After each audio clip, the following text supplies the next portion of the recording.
Randomness and Nothing listeners, this is Rashad Woods. I always promise you all interesting guests, opportunities to learn things different and talk to people from all different walks of life. And no one encompasses this. He's a former Marine, he's a CEO, he's an entrepreneur, and now runs his own e-learning system that has helped companies globally, US based as well too, from the Middle East to Europe. Mr. Christopher Dundy, thank you so much. Rashad, thank you for having me. It's a pleasure to be here. Thank you so much, sir. So I've got to be honest with you. Your background has spanned. I don't run across backgrounds like this very often. So can you give us some background from your military career to your entrepreneurial career to what you're doing right now? Sure.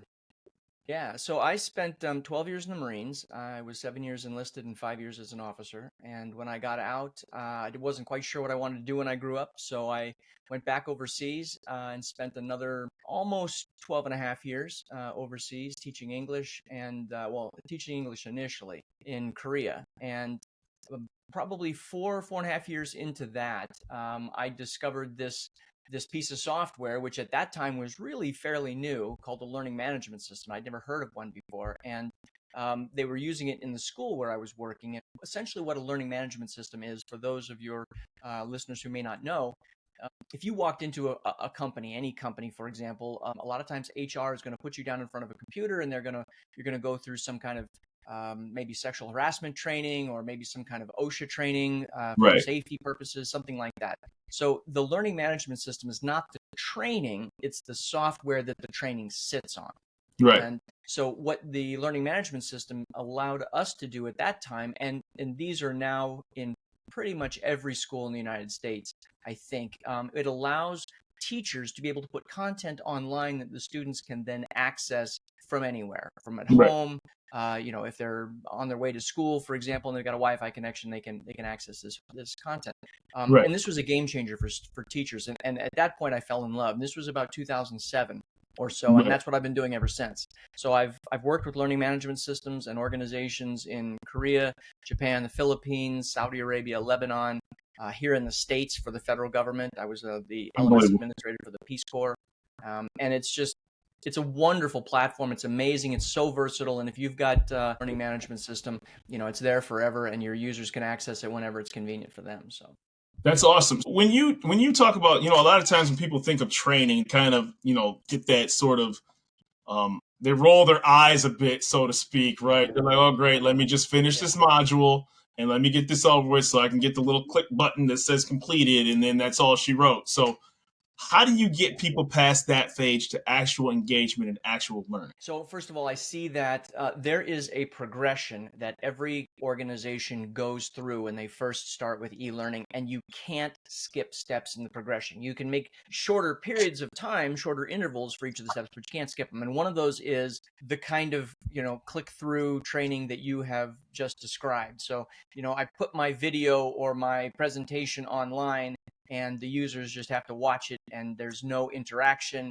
It's just passive absorption of information. And that is absolutely the worst way for an adult to learn. Can't do it. And it's terrible, but that stage is always there. So the next step is we learn this. Malcolm Knowles is a very famous writer in educational circles, and he talks about the principles of andragogy. And normally when we talk about learning, we say pedagogy, but pedagogy is actually the wrong word. That's the teaching of children. Andragogy is the teaching of adults. Oh, wow. And adults learn very differently. So one of the things that's absolutely critical for an adult is that there has to be a reason presented to them right away from the beginning that tells them why they're doing what they're doing and how it's going to have an immediate impact on their life or their job. And if you don't have that, if they don't see an immediate connection, then instantly you've lost your buy-in. That's the first element. The second element is that it has to be some kind of a problem or puzzle or scenario that the user's actively engaging their brain with in order to come up with a solution. And maybe that puzzle or scenario involves just a word question. We do this a lot of times in fact, I just did it recently for a client who runs an aviation training company.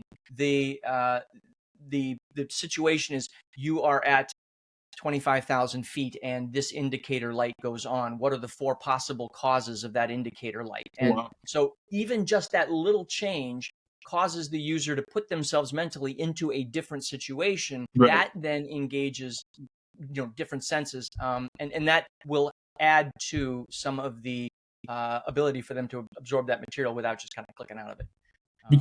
Because it gives them a lot goes interaction with into their that. actual profession. It does, and it allows them to actually put themselves in a situation where they have to think, what would I do? Rather than just having somebody tell them, Bob is at 25,000 feet and he sees the indicator light. These are the 4 things that he can, that might have caused that. Yeah. There's no reason for me to engage with that material at all. So you're absolutely correct. And it's painful to go through that training. And I've been there many times. Those things are fun, wink, wink, so to speak. So what's it like when you have to implement these learning management systems across different cultures? Because you've had a chance to do this in so many different places. What's the differences in how people are taught learning and absorb information, or even legally what you can do in different countries? Those are great questions. Here's a great example of this. What you and I would normally consider to be cheating in an academic environment here in the United States, where one person is looking at somebody else's paper or learning management system, and they're looking at questions and they're going copying answers and that kind of thing, has a very different connotation when you're in Saudi Arabia, for example.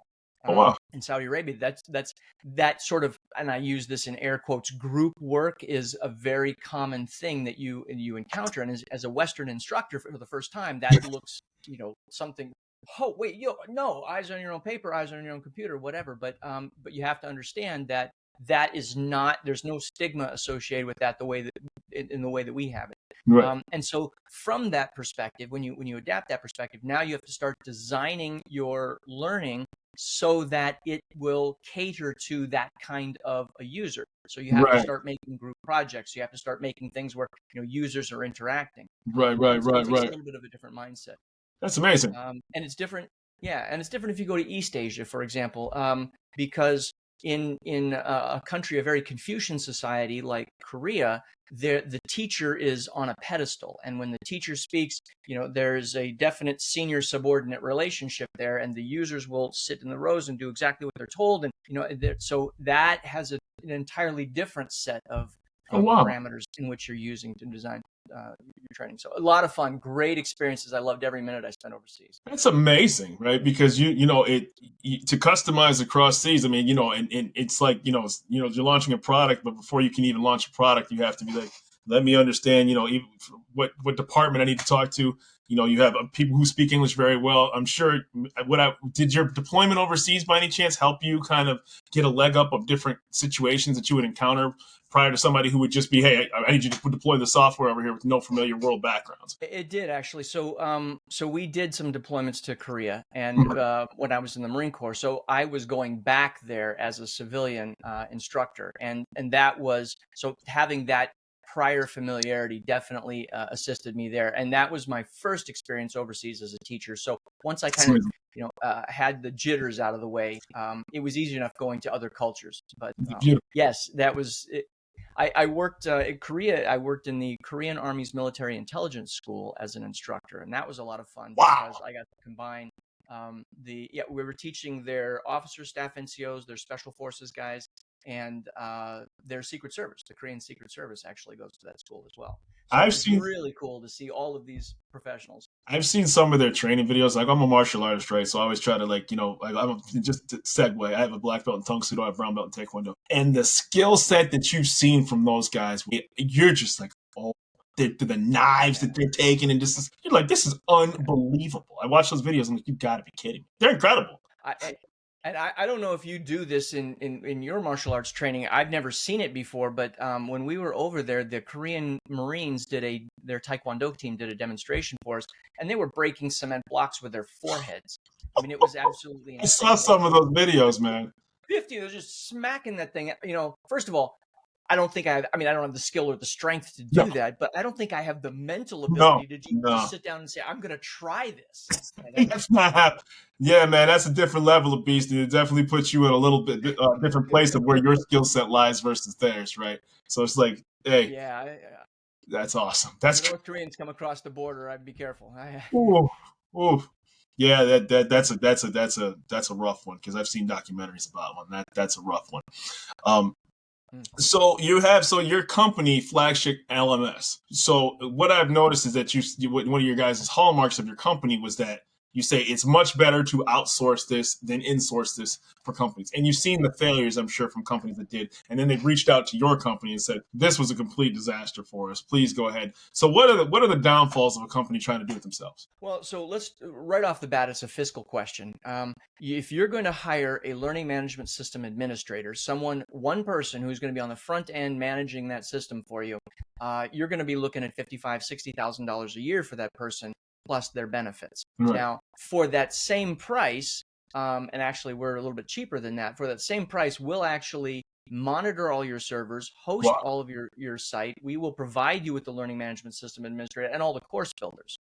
Typically, an LMS administrator does not build courses. Typically, they only manage the platform. So you would also have to have an instructional designer, which is another $55,000, $60,000. That instructional designer is one person who has the capacity of one person. So they're able to put out maybe a course a week. If they're really good and the courses are short, maybe 2 courses a week. But if you come to somebody like us, we have a whole stable full of course designers who can do nothing but produce courses for your organization. And so we've produced well over 1,000 right now for our clients, and we Beautiful. can do 10, 12 a month for clients. So, we Wonderful. can get out a lot more of your training a lot more quickly. Now, you still need to provide us with your subject matter experts. We're not going to be pretending to invent your material, but we can absolutely talk with them and use that material or the resources they provide to put those into good quality learning management system. And then the last thing is that you have to go through all of the growing pains that any organization would go through in order to learn what's effective e-learning and what's not.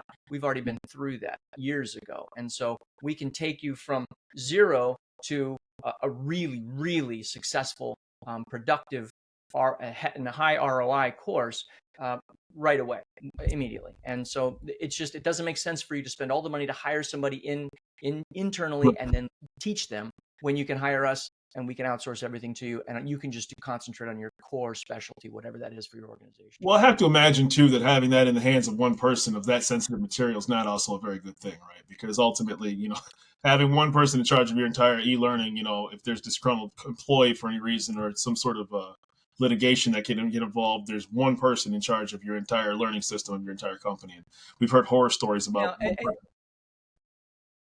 so yes, it's never good to have a single source, a single choke point, but there are things that you can do to mitigate those types of situations, and routine backups of your training and your site, and having those stored somewhere. That can take care of some of those problems. But you're absolutely right. If that person goes on vacation, and they're going to need to go on vacation at some point, what are you going to do? And you've got to train somebody else, and that somebody else has probably got already their own job, so they're adding this onto their plate, and those sorts of things just don't make for really productive or happy employees. And these are secondary skill sets for most organizations. So we encourage you, don't focus on your secondary skill set. Focus on your primary skill set, your primary product, your service, whatever it is. Leave everything else to us. We can handle it. Now, do the e-learning systems, so you've helped thousands of customers. Like, I got a chance to really look at some of the testimonials, got a chance to look at your software. It's a very impressive platform. And I saw on the back end user as well too that oftentimes I think they said that people can have a tendency to have too many questions that are answered about a particular module. So how do you customize that per industry? And this is a broad-based question, more or less, not really specific because every company is different, but kind of two stools to it. Do larger companies typically have more robust, or does that matter when it comes to whether small, medium, or mid-sized businesses, large businesses? That's a great question, Rashad. So the first thing, the thing that determines how good your training package is going to be, first and foremost, is going to be how engaged is your C-suite. If your C-suite has basically delegated this to the middle management and said, just put together some training, you're not going to have a particularly robust platform, and you're not going to have a great set of training. But if the C-suite recognizes that the e-learning, that the training department is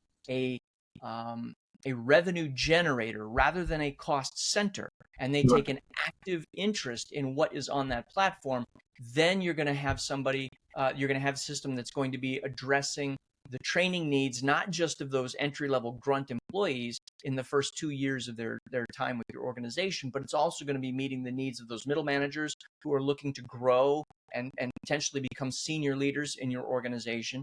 And it's also going to provide some training for the senior leaders as well. Too many times I see the only training available on the learning management platform is going to be for the sales guys, the HR guys, the bookkeepers, those kinds of things. But you don't have things that are going to make your senior leadership efficient. And that training is out there, and you can certainly develop it, but it's not there. And the problem is, when you don't have that, there's a disconnect between what the employees are seeing that they're required to do and what leadership considers to be important. And when the whole is not the same for everybody, then people are kind of like, well, we'll just click the button and get through this.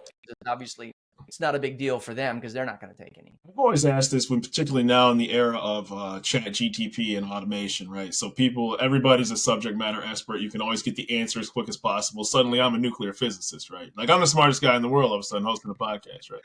So I asked, like, how do you, obviously this company is very successful, but for people who can just Google it or just get the immediate answer, how do you make sure that they're not cheating themselves or the organization they're with, because now everybody can build, can be on the Manhattan Project just by watching Oppenheimer, so to speak? Yeah, no, it's a great question. I've seen this actually. There was an organization, a tax company, I won't mention their name, but they're the people that would prepare your taxes, in April. And so they hire a lot of short-term contractors who have to pass a proficiency test in order to be able to do this for their clients. And what the contractors would do is they actually had somebody go through the entire test, screenshot it, and they set up a separate website with all the answers for it so that they could. Yeah, and it's so obviously, this is a problem. If these people are in charge of preparing your taxes, we would like them to be proficient as possible. So one of the ways around that is we create a question bank that will have 100 variations of each question. And the beautiful part about ChatGPT, because you brought this up, is I can take the 10 question summative assessment, which is the final exam in a particular course, whatever that happens to be, 50 questions, doesn't make a difference. I can put those into ChatGPT and say, give me 10 variations or 100 variations of each question. Once I have that, I can put that into a question bank on the learning management system, and now the assessment will be different for every single person, because it'll have the same types of questions, but the numbers are different, or the parameters are slightly different. And so that is a wonderful way of ensuring that your material is taught, but it also mitigates some of the potential issues with cheating. It's not gonna solve your problem. Ultimately, your employees are either trustworthy or they're not, and if they're not, get rid of them. But it'll go a long way toward eliminating some of that temptation. Yeah, because here I am out of college. I'm like, I can only imagine what professors have to be dealing with right now when it comes to, dealing with. I mean, the internet was around when I was in college, right? What? Yeah, I talk with them on a daily basis, and it's exactly what you think it's like when they have a written assignment turned in. You can almost now there are times, if you're smart, you can get away with this a little bit, but there are people who will just blatantly pick something off of ChatGPT, put it in, and won't even look at it. And, it won't write it out that this is ridiculous. Insert name, and it still has the insert name field in there. But there's an interesting study done, and this is a really important piece of information for instructors like that. There was a study done where they had the students signed a pop-up box that said, "I certify that this is all my own work." And when they did that before the assignment, submitting the assignment, and they did it after submitting the assignment, it actually cut down on the cheating. And the reason it did that was because the people were reminded, it was brought up foremost in their minds that this was an honor issue. And the difference in percentages between the people who got the pop-up and the people who did not get the pop-up was statistically significant. It wasn't going to solve 100% of the problem, but it also reminds those people who are generally good people that, you know what, you just need to remember that you're trying your best to do the work yourself. Of course, of course. That's amazing. And it's funny because, I mean, they have to, at some point, there have to be some sort of guardrails against that because I'm sure, and if you're an astute professor and all of a sudden, every paper looks exactly the same, it's high, it's annotated exactly the same, you can kind of start putting two and two together. I mean, these are smart people that obviously do this. Well, you can, and this is where we can kind of come in and help out, because one of the things that we have quickly developed here is the assessment. The final assessment in any course can't be a single function. It can't be a multiple choice test, or it can't be an essay, or it has to be in several modalities. Yeah. It requires more effort from the company. But if you have multiple modalities, it becomes more difficult for somebody to synthesize their answers across all three. Instead, they have to actually put some thought into what it is that they're doing. The other way to do it too is if you're having them build their knowledge in increments, rather than having one big summative assessment, if you're building a lot of smaller assessments along the way that are lower stakes, there's less inclination for people to cheat. If it's one big final exam and I got to pass this, then the impetus to cheat's a little bit larger there. But if it's just a small couple of points here, a couple of points there, let's just go ahead and take it. I was finding it funny. Remember when I was a kid one time, and they showed like a math book from the United States versus was like either Japan or South Korea. And our math book is like this thick, and then your chapter 1 by September, your chapter 10 by October. And they said that the math book over in Japan or South Korea was a quarter. It was thinner. So they just kept repeating the same exact. So they said, we're going to just, we're not going to put you on chapter 10 in 30 days. We're going to keep you on chapter 1 for 4 to 6 months. So that way you mastered this one particular thing. Is that kind of the mentality that has helped, people retain information when they're not basically given 200 chapters to memorize by December? No, you are 100% correct with that. We call it the Ebbinghaus forgetting curve. And the Ebbinghaus forgetting curve, the scientist who put it together essentially said that, and this has been well documented in lots of studies after that point, what happens is after 24 hours, the individual who took that course is going to retain about 80% of that information. But if they don't revisit that, if they don't go back to that information, over a period of a week, they're going to be losing, about half of it. And over a period of a month, if they don't revisit it, it's as if they didn't take the course at all. Right. And so you're exactly right. We call that recursive training. And the purpose of that is to make sure that when you teach a concept, you can move on a little bit, but you got to come back and visit that concept again, and you got to keep doing it over and over and over again, particularly foundational material, right? Because that's going to be very important for everything else that goes on. Yes, and so if you are on chapter 1 in February and chapter 10 at the end of the semester, it becomes really, really difficult for you to retain 100% of that information. So I do agree that a lot more time on a lot less material. So the important question is the company. This obviously is the ROI. What obviously you have proprietary information, your clients have proprietary information, but do they see what's the ROI of a company when they actually follow these principles and these steps? So this is really good. I like companies that will consider this, and I will be honest with you, 80% of the companies do not. 80% of the companies do not consider how much return on investment they're getting from every course that they create. And that is a potential problem because you spend money to build that course and you spend money to put your employees through it. You should be knowing what you're getting for that. But the ROI can be measured in lots of different ways. So one of the ways that it can be measured is we have a client that has warehouses, and they've got lots of equipment moving around in those warehouses, and the potential for safety issues inside that is very large if people are not doing the things that they're supposed to be doing in the correct order and procedure. And so you can take the year before that training was implemented and look at how many safety incidents you had. And then you can take that same group of people after the training for a year and you can see, okay, was there a measurable decrease in safety incidents? And you can do that with anything. So each safety incident is going to cost X amount of dollars, and the company would have to assign a dollar value to those safety incidents. But that number times the dollar value, the number of safety incidents times the dollar value, will give you an ROI on that course. The same thing goes for compliance training. like let's say, let's say like sexual harassment training is a big one. How many incidents of sexual harassment were reported the year before? How many are reported the year after? And obviously those settlements are pretty large. And so that ROI can be calculated pretty easily. You can do it for sales. If the salesmen are taking the training before, how much product did they sell, or whatever your measurement is for those salesmen, and then after the training, was that number different? And so we're very good at helping people come up with these types of numbers, but it's going to be different for every course and every company. But you can measure. It's every course is absolutely measurable. Fantastic. Do you find particular industries are more likely to use an LMS versus, or flagship LMS? Is it more healthcare? Is it more finance, or is it, construction? Yeah, great question. No, so our platform is agnostic of the industry. We can handle anything, and so we have like the Pennsylvania Teachers Union, the Okay. Maryland State Teachers Union. Both of those are our clients. They're nonprofit organizations, and they have 100,000 members that they put through for all kinds of different training on their Wonderful. platforms. Each of them, Pennsylvania, for example.